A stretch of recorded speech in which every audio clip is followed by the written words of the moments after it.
Article 249 क्या कहता है? जैसा आपको पता है कि एग्रीकल्चर जो है वो स्टेट का मैटर है, ठीक है।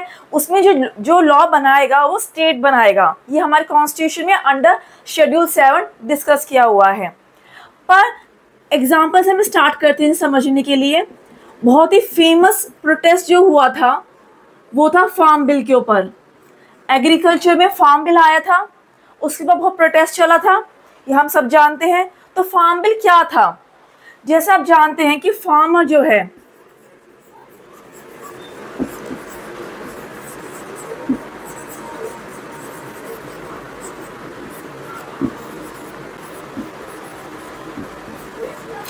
अपना जो प्रोडक्ट है, अपनी जो भी वो उगा रहा है, वो रिटेल मार्केट में जाकर सेल करता है। फिर आगे जाके उसके प्रोडक्ट के जो प्राइस है वो डिसाइड होते हैं। सपोज हम एग्जांपल लें कि ₹5 में उसे कुछ अपना सामान की उसने कीमत लगाई कि मैं ₹5 में ये सामान रिटेल मार्केट में बेचना है मुझे। ये कीमत उसने अपने सामान की लगाई, चाहे वो कुछ भी बनाए, फार्मर है कुछ भी अपना लगाए, चाहे वो गेहूं हो, चावल हो, कुछ भी हो। तो रिटेल में वो डायरेक्ट अपना जो सामान है, अपना प्रोडक्ट है, वो नहीं बेच सकता। उसके लिए इंटरमीडियरी बनाया गया था, ठीक है। तो इंटरमीडियरी जो होता है एक एजेंट होता है, ठीक है, एक लिंक होता है फार्मर और रिटेल के बीच में, रिटेल मार्केट के बीच में, कि वो फार्मर से प्रोडक्ट लेता है और रिटेल में जाकर बेचता है। फिर आगे जाके उसके जो प्रोडक्ट है वो ज़्यादा होकर मार्केट में आते हैं, ठीक है। सपोज ₹5 का उसने प्रोडक्ट की अपनी कीमत लगाई अपने प्रोडक्ट की, तो उसमें से जो इंटरमीडिएट है वो अपना कमीशन लेगा। सपोज उसका कमीशन है ₹1। एक फार्मर से ₹5 की उसका प्रोडक्ट है, उसका ₹1 उसने कमीशन लिया। बढ़ के जो प्राइस डिसाइड होगा वो बाद में होगा।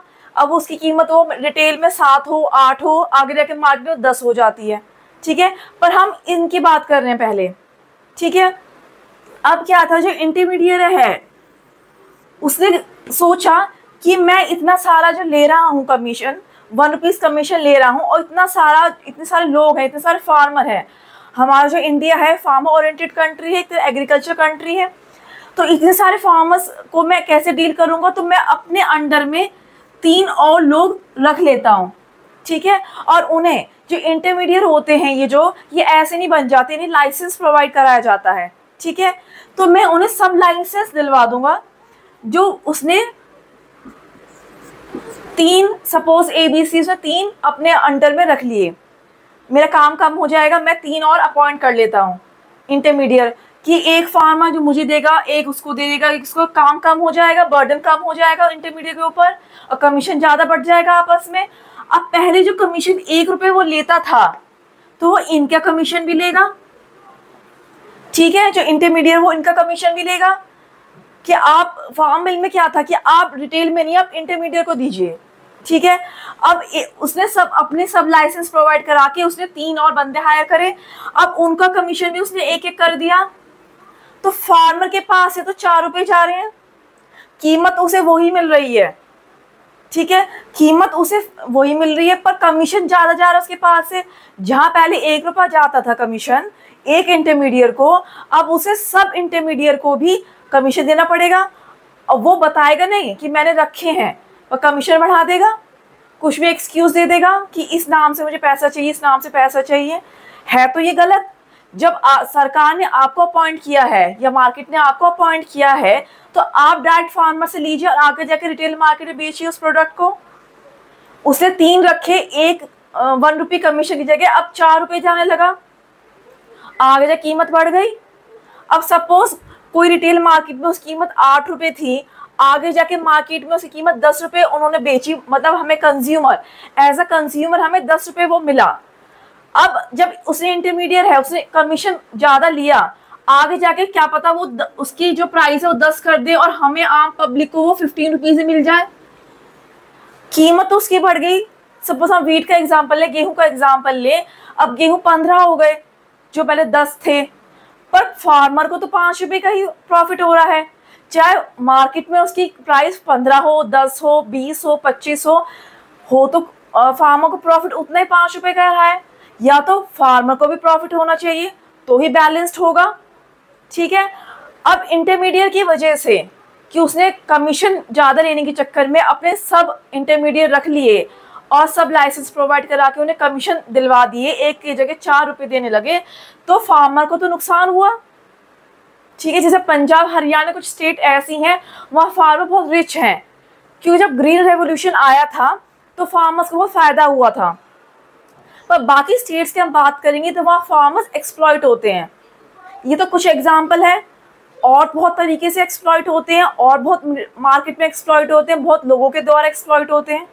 ठीक है, तो ये बिल का प्रोटेस्ट हुआ था, इसलिए तो हुआ था। अब ये जब इतना सब कुछ बढ़ गया, स्टेट कंट्रोल नहीं कर पाया, फार्मर तो प्रोटेस्ट करेंगे ही ना, वो तो अपनी कीमत लगा रहे हैं, उन्हें तो प्रॉफिट नहीं हो रहा है, आगे जाके मार्केट में कीमत बढ़ गई है उस प्रोडक्ट की, जस्ट बिकॉज कि इंटरमीडिएट ने यहाँ गलती की थी अपनाए रख के।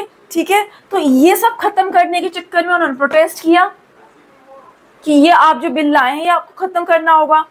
पर स्टेट जो है इस प्रोटेस्ट को कंट्रोल नहीं कर पाया, नेशनल इंटरेस्ट हिंड्रेंस हो रहा था इसमें, यानी कि नेशनल इंटरेस्ट जो हमारे नेशनल सिक्योरिटी है या जो हमारे नेशन का जो आप कहिए कि इंटरेस्ट है वो बेकार हो रहा था। तो हमारी कंट्री का नेशनल इंटरेस्ट बचाने के लिए राज्यसभा को ये duty, RS for Rajya Sabha, Rajya Sabha को ये ड्यूटी किसको देनी पड़ी, सेंटर को देनी पड़ी, या कहें पार्लियामेंट को देनी पड़ी। ठीक है, अब एग्रीकल्चर जो है, मैंने स्टार्टिंग में बात करी, एग्रीकल्चर जो है वो स्टेट का मैटर है। हम यहाँ किसकी बात कर रहे हैं, उन 5 कंडीशंस की बात कर रहे हैं जिसमें सेंटर जो है स्टेट के सब्जेक्ट्स में भी इन्वॉल्व हो सकता है, लॉ बना सकता है। ठीक है, एग्रीकल्चर स्टेट का मैटर है। अब जब ये सब हुआ, ये सब बहुत फेमस था, आप सब जानते हैं, ये सब हुआ तो राज्यसभा को बीच में आना पड़ा। क्यों? क्योंकि नेशनल इंटरेस्ट हमारा जो है कंट्री का वो डिस्ट्रॉय हो रहा था। ठीक है, जो सिक्योरिटी है वो डिस्ट्रॉय हो रही थी, आम पब्लिक को भी बहुत दिक्कत हो रही थी, रास्ते बंद थे प्रोटेस्ट की वजह से। ठीक है, तो सब कुछ गड़बड़ाया हुआ था, तो राज्यसभा को ये ड्यूटी सेंटर को देनी पड़ी, यानी कि पार्लियामेंट को देनी पड़ी। अब राज्यसभा भी डायरेक्ट नहीं दे सकता कि चलो इनसे लेके इन्हें दे दिया, ऐसे नहीं कर सकता, उसका भी पूरा प्रोसीजर है।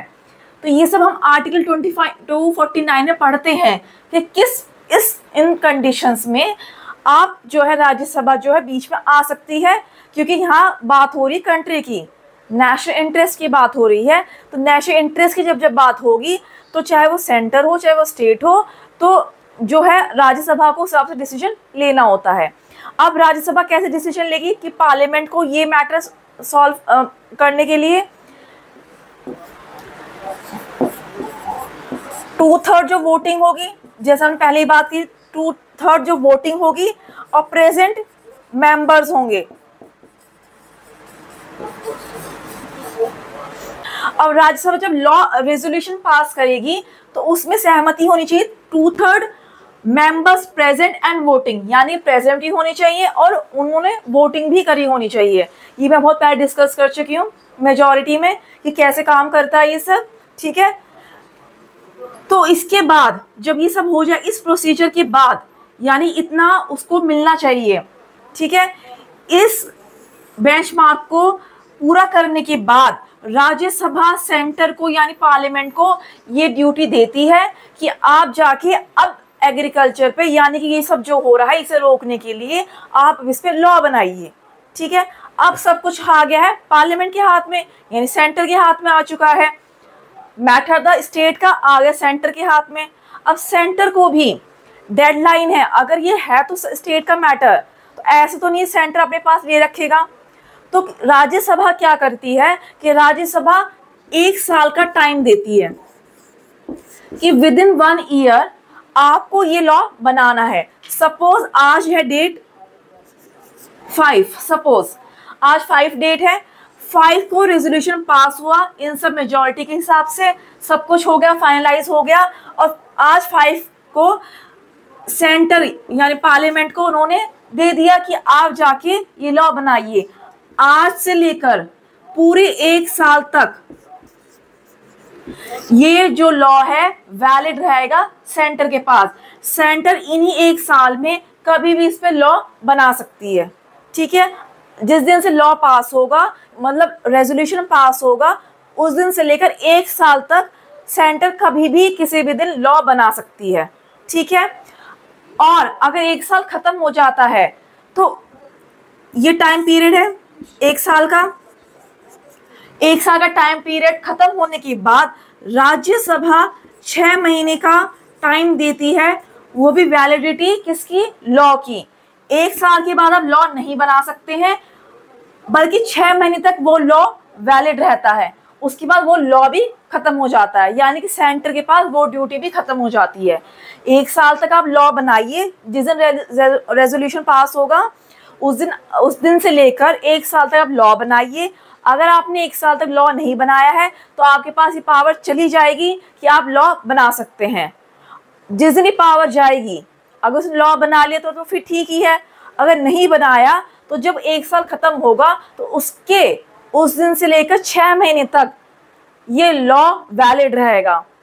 पावर चली गई पर लॉ वैलिड रहेगा, और जब ये 6 महीने भी खत्म हो जाएंगे तो ये लॉ भी खत्म हो जाएगा, ठीक है। लॉ की भी कोई ऑथेंटिसिटी नहीं रहेगी सेंटर के पास, ठीक है, लॉ ही खत्म हो जाएगा, फिर से स्टेट के पास सब कुछ आ जाएगा, ठीक है। अगर दोबारा सेंटर को अपने पास लेना होगा तो पार्लियामेंट को फिर से रेजोल्यूशन पास करना होगा, फिर से ये सब प्रोसेस दोहराना होगा, फिर से ये सब होगा। अगर बाई चांस रेजोल्यूशन पास हो जाता है इन सब प्रोसेस से, मेजॉरिटी से, फिर वो 1 साल का चलेगा। इतना होता नहीं है, लेकिन फिर भी ये सब प्रोसीजर है इसमें भी, ठीक है। तो पहली कंडीशन किसमें फुलफिल होती है, आर्टिकल 249